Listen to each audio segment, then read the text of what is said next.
That thing looks like it belongs in a hunting cabin, not a precision shooting competition.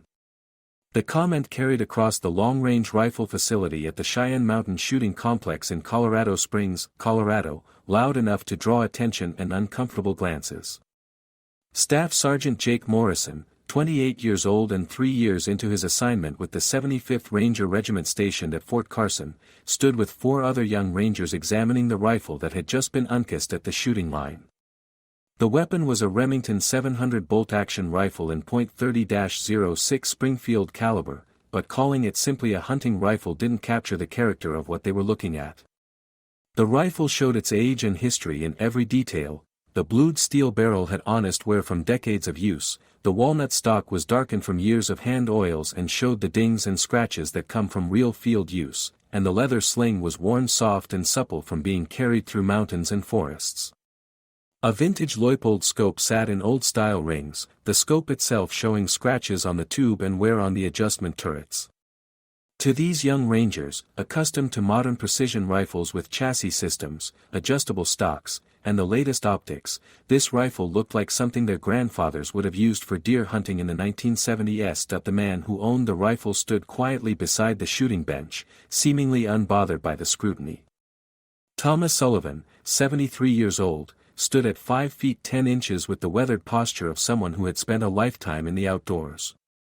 He wore simple clothes that looked like they had come from a farm supply store rather than a tactical outfitter, faded Carhartt work pants, a plain flannel shirt over a t-shirt, well-worn hiking boots with worn laces, and a baseball cap with a faded Vietnam veterans logo that most of the young Rangers didn't even notice. His face showed deep lines carved by 7 decades of sun and wind, and his hands, though showing the slight tremor common to advanced age, moved with practiced economy as he began setting up his shooting position. The annual Rocky Mountain Long Range Challenge drew precision shooters from across the western United States, mixing military competitors with civilian marksmen of various skill levels and backgrounds.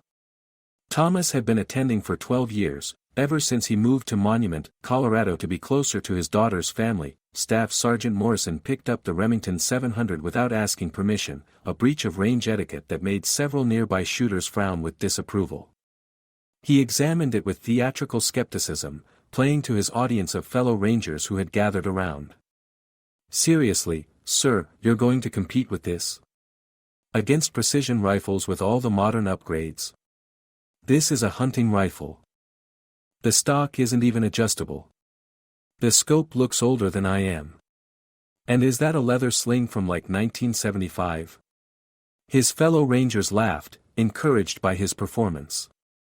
Corporal Davis, 25, added his own commentary while adjusting the expensive scope on his custom-built precision rifle that had cost him over $4,000. My setup has a Night Force scope with all the bells and whistles, a chassis system, adjustable everything, and I'm shooting match-grade 6.5 Creedmoor ammunition designed specifically for long-range precision. That hunting rifle is probably shooting factory .30-06 ammo from a sporting goods store. How do you even expect to compete?" The group's laughter grew louder, drawing more attention from other competitors setting up at adjacent shooting positions. Thomas slowly reached out and gently took his rifle back from Morrison's hands, his weathered fingers handling the weapon with the kind of familiarity that comes from thousands of hours of use. "It shoots just fine," he said quietly, his voice carrying the slight rasp of age and a faint Texas accent from his youth. "Been shooting this rifle for 52 years now. It's never let me down yet. Killed a lot of deer with it, and a few other things too." The casual way he said it, without drama or emphasis, somehow made the statement more interesting than threatening. Several nearby competitors had stopped their preparations to listen, sensing that something significant was about to unfold. But Morrison, committed to his performance and unwilling to back down in front of his peers and the several dozen spectators who had gathered for the competition, pushed forward. 52 years. "Sir, with respect, this is 2024. Rifle technology has advanced significantly since 1972. Modern precision rifles are more accurate, more consistent, and more capable than old hunting rifles. This isn't about nostalgia or sentimentality. This is about performance. Maybe you should consider sitting this one out and just watching how it's done with proper equipment. The condescension in his voice was thick enough that even some of Morrison's own Ranger teammates exchanged uncomfortable glances. They had been raised in a military culture that emphasized respect for elders and veterans, even if Morrison seemed to have missed that particular lesson. Before Thomas could respond with what would likely have been another patient deflection, a voice called out from the range control tower with the sharp authority of someone who had just recognized a potential disaster. "Staff Sergeant Morrison, I need you to step away from that shooter right now and report to the control tower. Immediately." The speaker was Command Sergeant Major William Harrison, 52 years old, the senior enlisted advisor for the 75th Ranger Regiment and the man responsible for overseeing the military participants in this competition. He had been observing from the elevated control tower and had recognized Thomas Sullivan immediately, both from previous competitions and from the legendary status the old man held in certain circles of the military sniper community. Harrison was not someone whose orders were questioned or delayed, and Morrison's confident expression finally cracked as he realized he had drawn the attention of the most senior enlisted person in his regiment. Morrison climbed the stairs to the control tower with diminishing swagger, aware that every eye in the facility was now on him and sensing that he had made some kind of serious error in judgment. Harrison waited until Morrison was inside the small control room before speaking, his voice low but carrying the kind of intensity that made even seasoned Rangers nervous. "Do you have any idea who you just disrespected?" Morrison swallowed hard. "No, Command Sergeant Major. He's just an older civilian competitor with an old hunting rifle. I was providing some friendly advice about equipment standards. That man," Harrison interrupted, his voice sharp as a blade, "is Thomas One-Shot Sullivan. He served 2 tours in Vietnam as a Marine Corps sniper from 1969 to 1971. He's officially credited with 412 confirmed kills, making him one of the most successful snipers in U.S. military history. That old hunting rifle you just mocked is the same rifle he used for every single one of those shots. He carried that Remington 700 through the jungles and mountains of Vietnam for 2 years, and it never failed him once." Harrison pulled out his tablet and pulled up several documents and photographs, showing them to Morrison. The first image was a military photograph from 1970 showing a much younger Thomas in Marine Corps utilities, holding the same Remington 700, standing with his spotter in what appeared to be a forward operating base. The second document was a citation for the Navy Cross, one of the military's highest decorations, awarded to Thomas for actions in which he had single-handedly held off an enemy company for 6 hours while providing covering fire for a trapped platoon, resulting in 23 confirmed kills in one engagement. The third image was more recent, from a military sniper school, showing an older Thomas instructing a class of young snipers. After Vietnam, Harrison continued, his voice growing harder with each sentence, Thomas Sullivan became a civilian instructor at multiple military sniper schools. He's trained snipers for the Marines, the Army, Special Forces, and yes, Rangers. He's trained men who went on to become some of the most respected marksmen in the military. He's written 2 books on long-range shooting that are considered definitive texts in the field. He's been inducted into the Sniper Hall of Fame and has been a technical consultant for every branch of the military on precision shooting techniques." Harrison wasn't finished. He pulled up another photograph showing Thomas at what appeared to be a shooting competition, standing next to several Rangers in uniform. This photograph was taken 3 years ago at this same competition. "That tall Ranger in the picture? That's Colonel James Patterson, your regimental commander. Thomas trained him at sniper school 25 years ago. Your battalion commander? Thomas trained him too. Probably a dozen other officers and senior NCOs in your regiment have been trained by or influenced by Thomas Sullivan. The shooting techniques you use, the fundamentals you were taught, the standards your regiment maintains for marksmanship, a significant portion of that comes directly or indirectly from Thomas Sullivan's teaching and legacy." Morrison's face had gone pale as he processed the magnitude of his error. He looked out the control tower window at Thomas, who was now calmly setting up his shooting position, apparently unbothered by the drama unfolding around him. The old man was laying out a shooting mat, positioning a small sandbag for support, and checking his data book, a worn leather notebook that looked like it had been maintained for decades. "The rifle you mocked as a hunting rifle from 1972, Harrison said, his voice dripping with contempt, was custom-built by Thomas himself in 1972 specifically for sniper work. It's a Remington 700 action that he hand-fitted, blueprint, and accurized. The barrel is a Sherlin match-grade barrel that he installed himself. The stock is custom-fitted to his measurements.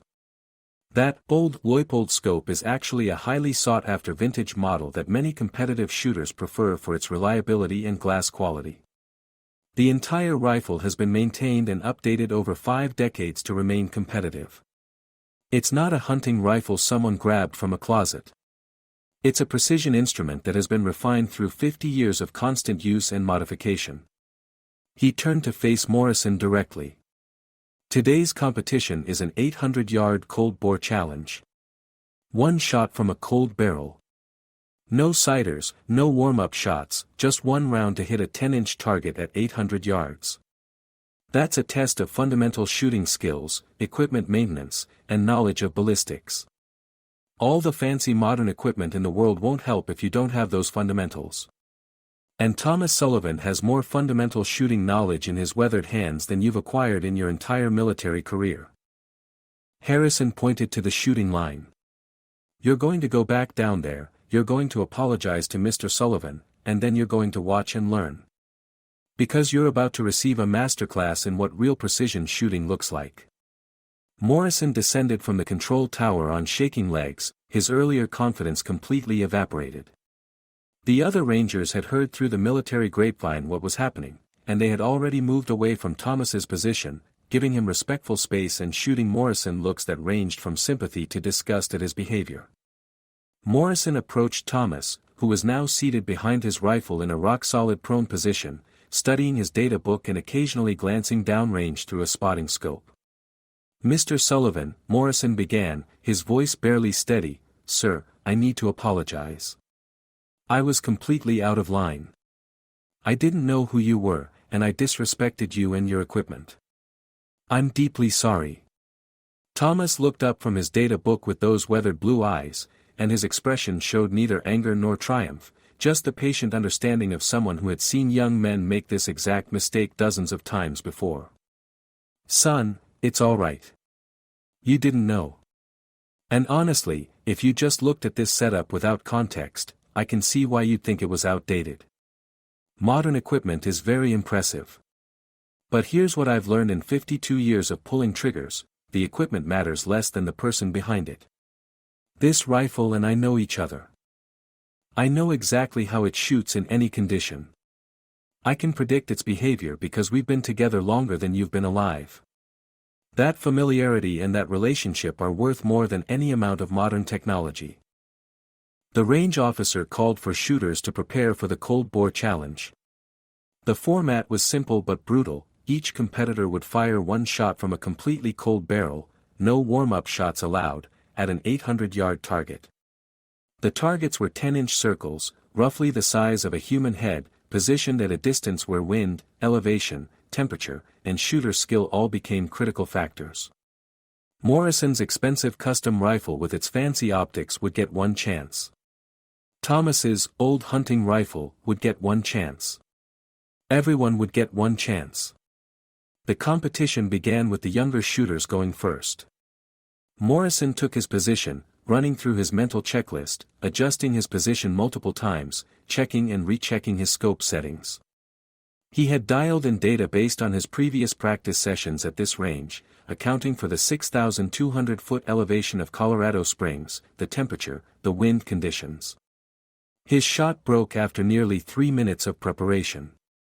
The spotting scope showed the impact, 7 inches right of center, just outside the scoring ring.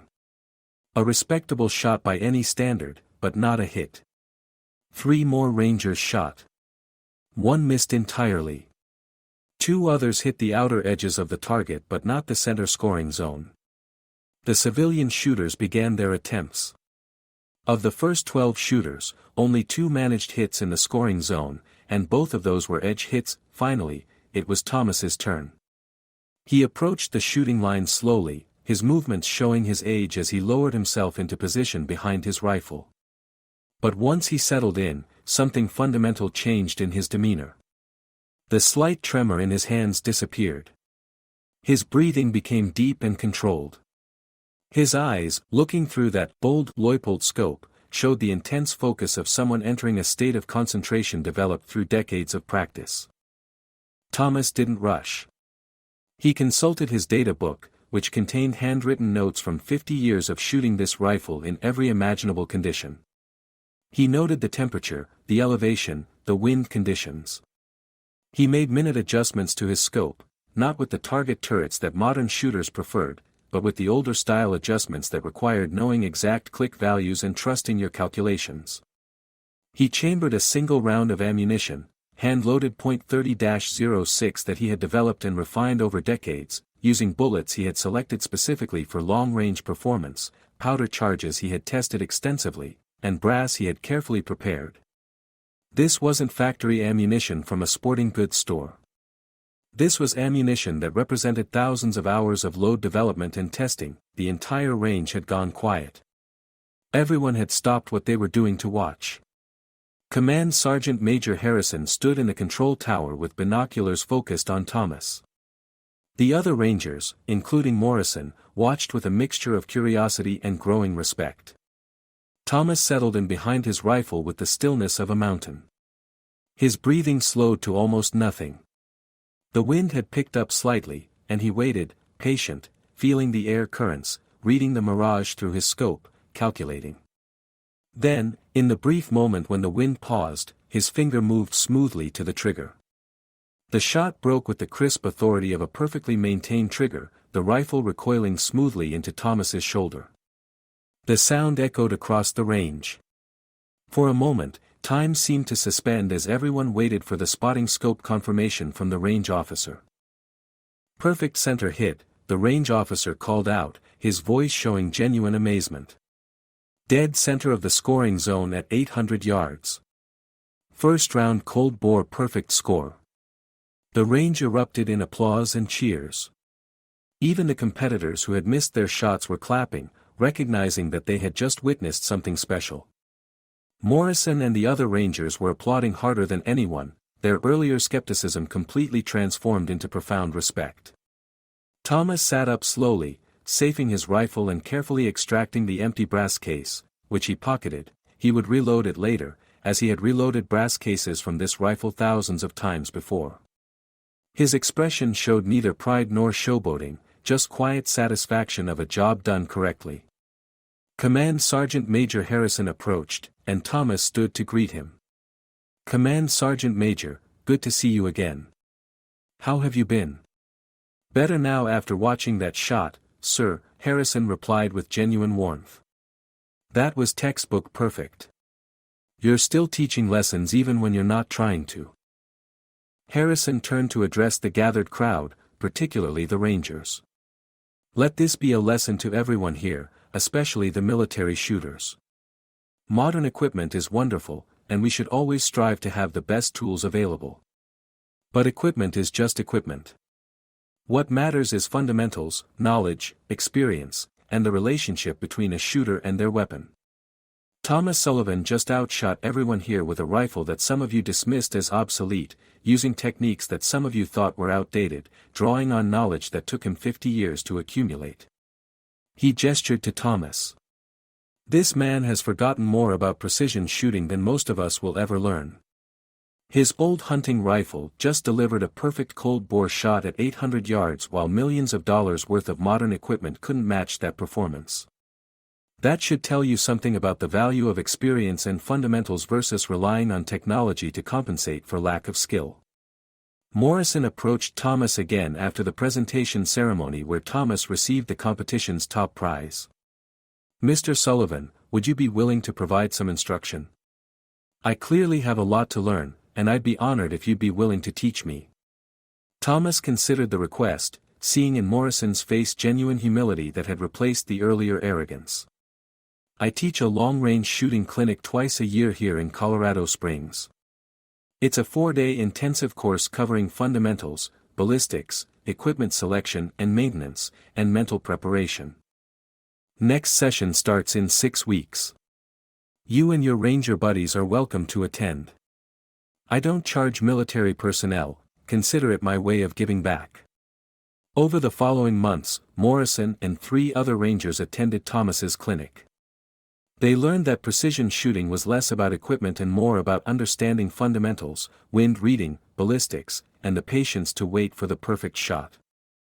They learned to handload ammunition, to properly maintain equipment, and to develop the kind of relationship with their rifles that comes from thousands of rounds fired and careful observation. Thomas's teaching methods, refined over 5 decades, transformed not just their shooting but their entire approach to marksmanship. The story of what happened at the Rocky Mountain Long Range Challenge spread quickly through the military shooting community. Thomas' one-shot Sullivan's perfect 800-yard cold-bore hit became legendary, not because it was impossible but because it demonstrated what true mastery looked like. And the Remington 700 hunting rifle that had been mocked became the subject of countless discussions about the value of experience, proper equipment maintenance, and the reality that the most dangerous weapon systems are not necessarily the newest or most expensive, but the ones in the hands of people who truly know how to use them. Where are you watching from today? Tell us in the comments about a time when you learned not to judge skill by equipment. Subscribe to Hidden Legends for more stories proving that mastery transcends technology.